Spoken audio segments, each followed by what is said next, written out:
On this channel, we specialize in the dark truths of the Star Wars universe, and by this point, we've covered so many that you could be forgiven for thinking we're running out. But we haven't even scratched the surface of the galaxy's dark past. There are many stories in Star Wars Legends that are well and truly dark, and most of you probably haven't even heard of most of them. In today's video, we're going to be delving into one such dark tale, discussing the story of the Jedi Covenant, the group of Jedi Masters that straight up murdered their Padawans.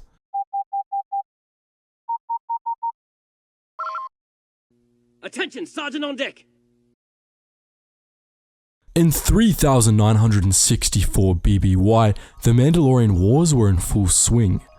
The Mandalorians and the Republic were beginning to clash in a false war, a ruse to buy the Mandalorians time as they rallied their forces elsewhere.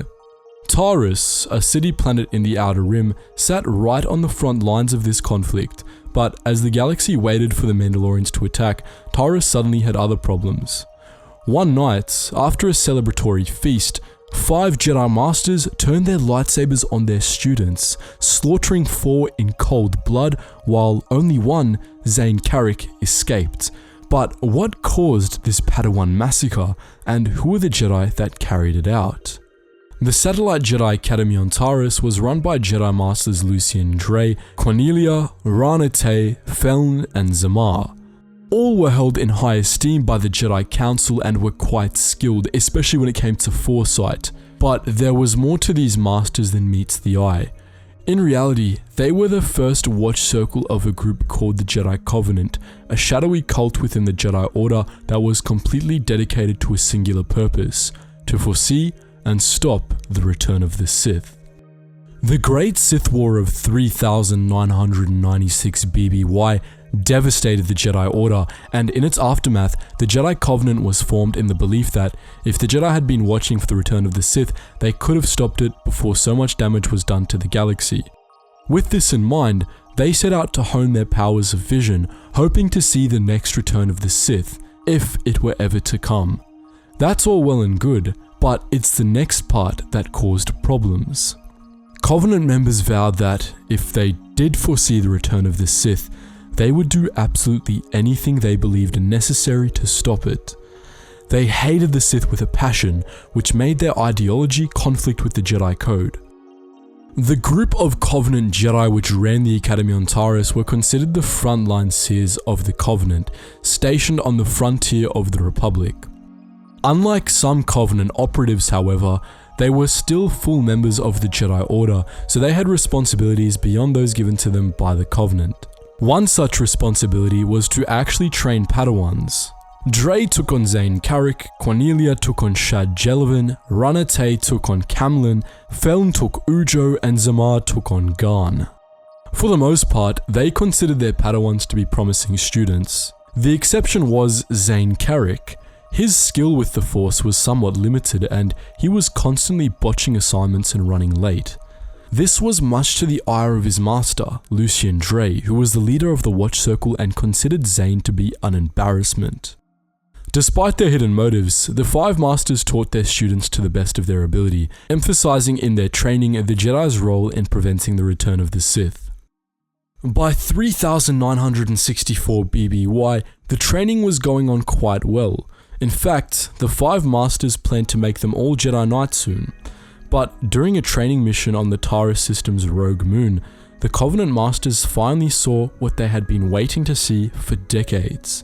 They shared a vision they believed to be the potent return of the Sith. Cornelia saw herself dying from poison at the Dre estate, the Covenant headquarters. Rana Tay saw herself killed in the battle on Taurus, Zamar saw his own allies gun him down, and Feln watched himself be slain on his homeworld. In all of their visions, a figure in a red environment suit featured prominently. A suit just like the ones that, elsewhere on the moon, their Padawans were currently wearing. The Masters quickly concluded that the vision meant one of their Padawans would cause the return of the Sith, and upon their return to Taurus, they plotted their next move. At the knighting ceremony days later, they drew their lightsabers as if to knight their apprentices and instead proceeded to cut them all down. Jellivan, Camlin, Ujo, and Garn all died quickly, but there was a problem with their plan. Thanks to a mission gone awry, Zane Carrick was running late. He walked in on the Masters as they slaughtered his peers and was able to get away before they could do the same to him. Thinking quickly, the Masters blamed the Padawan massacre on Zane and placed a bounty on his head, forcing Zane to set off on a series of misadventures, during which he ran into the likes of Revan, Malak, and even Mandalore the Ultimate himself. The Jedi repeatedly tried to track down and kill their wayward student, but Zane, together with the petty criminal Marn Hieroglyph and the crew of the Last Resort, managed to escape the Taurus system altogether. The Covenant Masters were recalled to Coruscant and split up by the Jedi Council for their failure. The 5 Jedi Masters were indeed ordered to separate, though they remained in contact with each other. They were irritated by the hindrance to their mission, and so they all resolved to kill Zane Carrick if they got the chance, as they now believed him to have been the red armored warrior they saw in their visions, the being they credited with the future return of the Sith. But ironically enough, their attempts to kill Zane slowly began to backfire, and their attempts to prevent their visions from becoming a reality resulted in them becoming true. Ranute was once more on Taurus when the Mandalorians, under the leadership of Cassus Fett, finally attacked. During the battle, she discovered that Zane was on world as well, and she planned to use the battle as a cover to kill him. She tried to manipulate Shel Jelavan, the sister of one of the murdered Padawans, into helping her track down and kill Zane, but Shel figured out the truth and turned on Master Tay, helping Zane defeat her in a duel at the old Jedi Tower. In a last-ditch effort, Tay tried to prevent Zane from escaping the tower as it collapsed around them, but she only ended up killing herself in the process. Feln was the next to have a run-in with Zane, this time on his homeworld of Odrin. There, Zane and Marn Hieroglyph had been captured by the natives and held in the Sanctum, a local holy site, and Feln attempted to kill the rogue Padawan by beating him to death. Zane's allies ended up rescuing him in the nick of time, but Feln interpreted their arrival as a raid aimed at stealing the dark side artifact the Sanctum protected. Hoping to stop the perceived threat, he detonated charges in the Sanctum.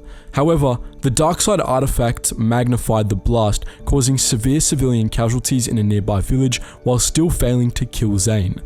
Feln was brutally murdered by his own vengeful people for the destruction, just as he had foreseen. Meanwhile, the Jedi Covenant itself was falling apart.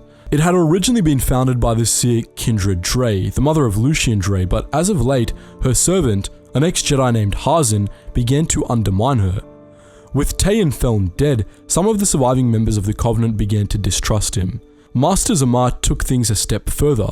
He confessed the true story of the Padawan massacre to the Jedi Council, and then used his posting in the Republic Navy to ferry Zane Carrick to the Dre estate in the hopes that he would stop Hazen. But this proved to be his undoing. Hazen had a fleet of his own and he ordered it to fire on Zamar's position, killing him once more according to the prophecy. Zane Carrick made it to the Dre estate anyway, where Hazen revealed his true role as a wannabe Sith Lord. Zane, together with an army of Jedi assembled by Zamar, attempted to storm the estate to stop him, but Hazen had assembled an army of his own, composed of Covenant members. All hell proceeded to break loose. During the conflict, Queernelia attempted to find Kindred Dre, only to discover that she appeared to have died of a stroke months before. Stricken with grief, she poisoned herself, thus fulfilling the final part of the Rogue Moon prophecy. To his credit, Lucian Dre actually came around in the end, helping his former Padawan defeat Hazen and dismantle the Jedi Covenant. He went into a self-imposed exile after the incident, while Zane Carrick's name was cleared.